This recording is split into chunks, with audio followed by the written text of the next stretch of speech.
सांगड़ लॻ गोचरे में अलख़िदमत फाउंडेशन पारां वतने Pakistan programme farmer rehabilitation project तहत बोर मुतासरनि जी यूनियन काउंसिल गोचरे में 250 खां वधीक नंढनि हारनि में मुफ़्त बिज भाण ऐं दवाऊं विरहायूं वयूं।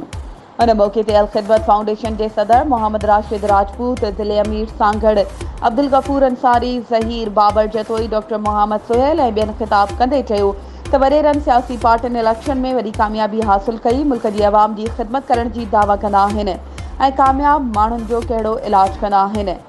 पंहिंजे क़ाइद सिराजुल हक़ जी हिदायतुनि ते वेहण जी ज़रूरत नाहे। सांगड़ बोर मुतासरनि लाइ ख़ैमा, खाधो, ख़ुश्क राशन, मेडिकल कैंप लॻाए दीवाली ते महदूद वसीलनि तहत हिंदू बिरादरी में राशन कपिड़ा विरहाइण, मुल्क जे सनतकारनि, वापारियुनि, मुख़ैर हज़रात जी इंसानियत जी ख़िदमत लाइ फंड फ़राहम करण ते एतमाद जो इज़हार आहे।